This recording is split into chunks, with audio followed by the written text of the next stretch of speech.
Il a été l'animateur et l'agent immobilier préféré des Français. Des millions de téléspectateurs l'ont suivi pendant des années sur M6. Grâce à sa notoriété, il a créé en 10 ans seulement un des plus gros réseaux d'agences immobilières en France. Vous voyez de qui on parle? De Stéphane Plaza.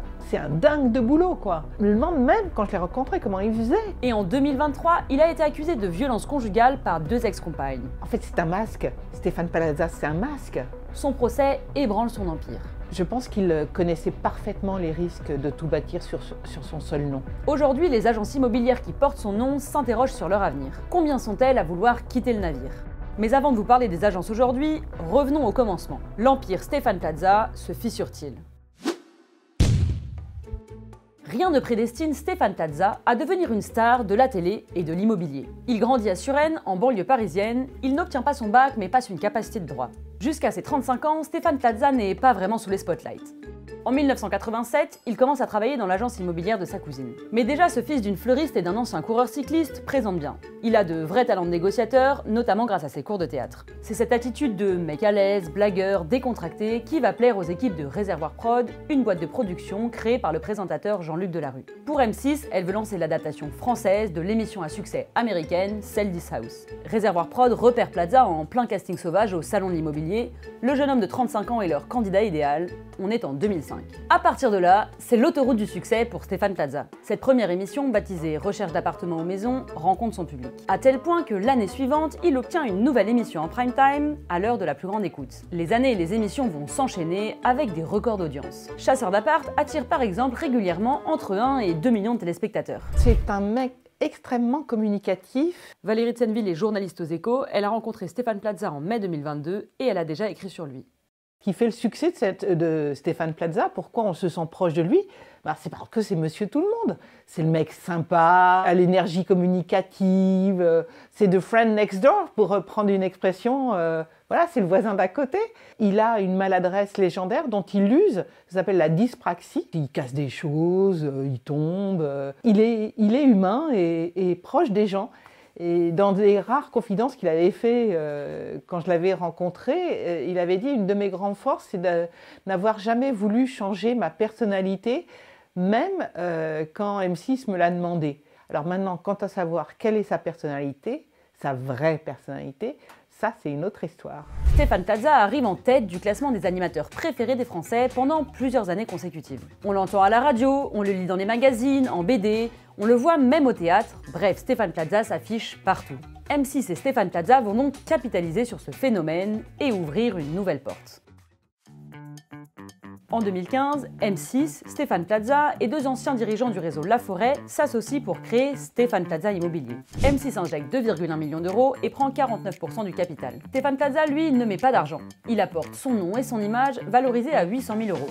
Et il obtient 25,5% du capital. En 2022, M6 a d'ailleurs remis 2,5 millions d'euros pour devenir l'actionnaire majoritaire du groupe. Les agences gris, rose, blanc, estampillées Stéphane Plaza fleurissent dans toute la France. Son nom, c'est son capital, même sa tête.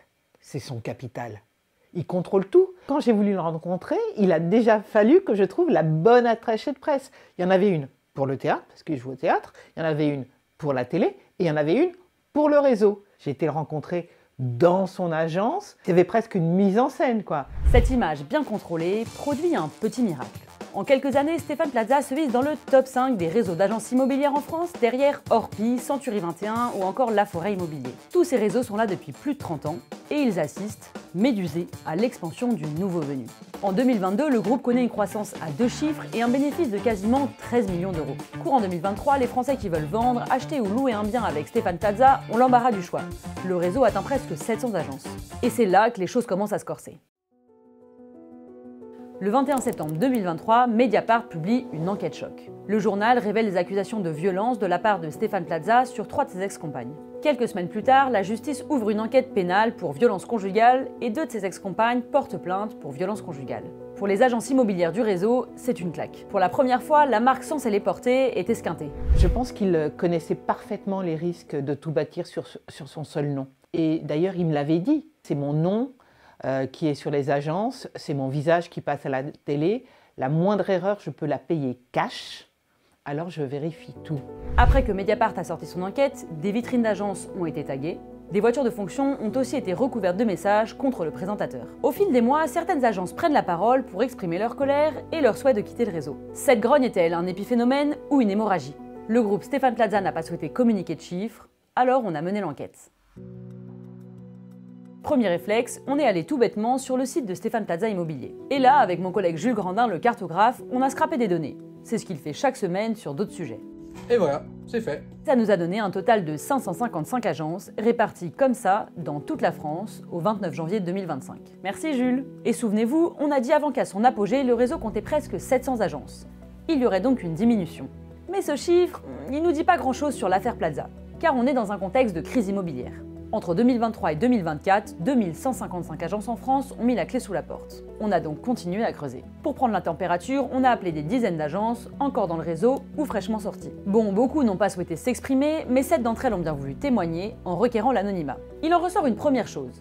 Le quotidien de certains agents peut être difficile. Voici un témoignage reconstitué. En août de l'année dernière, 3 propriétaires nous ont retiré leur mandat de vente en une semaine. J'ai aussi dû supprimer le logo de ma voiture après m'être fait interpeller. Et la banque m'a refusé un prêt considérant qu'une agence immobilière Stéphane Plaza était à risque. Deuxième chose, certains agents ne veulent plus appartenir au réseau parce qu'ils estiment qu'il est devenu trop cher compte tenu de la dégradation de l'image. Selon l'Observatoire de la franchise, faire partie du réseau Plaza est en moyenne plus cher que chez les concurrents comme Orpi, Laforêt ou encore Hera. Ça embête d'autant plus certains agents que Stéphane Plaza est beaucoup moins exposé qu'avant sur M6. En 2024, M6 a diffusé presque un tiers de moins d'émissions présentées par Stéphane Plaza par rapport à 2022, selon les chiffres du groupe de communication Mediabrands. Ailleurs aussi, la vedette est moins visible. Dans son dossier de presse de la rentrée 2024-2025, M6 ne mentionne ni Stéphane Plaza, ni ses émissions immobilières. On a contacté M6 qui assure respecter la présomption d'innocence. On sait aussi que des franchisés Stéphane Plaza inquiets ont contacté des avocats. Selon leurs affirmations, une quarantaine d'agences auraient engagé des démarches ou seraient prêtes à le faire pour quitter la franchise. Mais pourquoi lancer ces démarches? Eh bah, parce que quitter Stéphane Plaza, ce n'est pas si facile. En plus des indemnités en cas de départ anticipé, le groupe impose aussi une clause de non-réaffiliation. C'est-à-dire qu'un agent immobilier ne peut pas rouvrir sous une autre franchise pendant un an après avoir quitté le réseau Plaza. M6 et tous les franchisés ont reçu un mail anonyme que nous avons pu consulter. Il est signé les franchisés et appelle à un changement de nom de la franchise. Il dénonce aussi l'absence de stratégie de Stéphane Plaza Immobilier. Dans ce mail, ils disent être 200 franchisés à envisager de quitter le groupe. De son côté, M6 estime qu'il s'agit d'une initiative isolée. La chaîne nous dit avoir reçu à ce jour 11 demandes de franchisés souhaitant quitter le réseau. Bon, derrière cette bataille de chiffres, il y a une réalité, une certaine discorde au sein du réseau. Jusque-là, la direction de Stéphane Plaza Immobilier a fait quelques concessions. Depuis octobre, le groupe a abaissé pour 6 mois les redevances mensuelles de 600 €, arguant de la crise économique. Et certaines agences ont pu négocier une rupture de contrat à l'amiable avec Stéphane Plaza Immobilier. Mais d'autres trouvent que ce n'est pas suffisant, d'autant plus que l'affaire dure plus longtemps que prévu. Deuxième témoignage reconstitué. Il s'est débiné à sa première audience qui devait avoir lieu en août, il s'est fait porter pâle et ça a été mal perçu. Il fallait qu'on sache où on allait. On avait besoin d'être rassurés dans un sens comme dans l'autre. D'un autre côté, certaines agences Stéphane Plaza nous ont expliqué qu'elles n'avaient pas été affectées par l'affaire. Elles n'ont aucune envie de sortir du réseau et elles considèrent que certains collègues crachent dans la soupe. Le réseau nous a indiqué qu'il se portait mieux que le reste du marché. Stéphane Plaza France n'aurait connu qu'une baisse de 7% de ses ventes en 2024, alors que sur l'ensemble du marché, les ventes ont reculé de 11% selon la Fédération nationale de l'immobilier. Dernier témoignage reconstitué. Ouais, vous savez ce qu'on dit quand on veut se séparer de son chien, on dit qu'il a la rage. Les gens ont pris beaucoup d'argent depuis 8 ans et maintenant qu'ils sont en difficulté avec la crise de l'immobilier, ils prennent ce prétexte-là pour partir. Au siège de Stéphane Plaza Immobilier, on tente de rassurer les troupes. Dans un document que nous avons pu consulter, un dirigeant affirme qu'il allait se battre contre ce qu'il estime être une campagne de déstabilisation menée par des avocats et peut-être même des réseaux concurrents. Une source nous a effectivement confirmé que certains franchisés Stéphane Plaza commençaient à se faire chasser par la concurrence. Le procès de Stéphane Plaza s'est déroulé le 9 janvier 2025.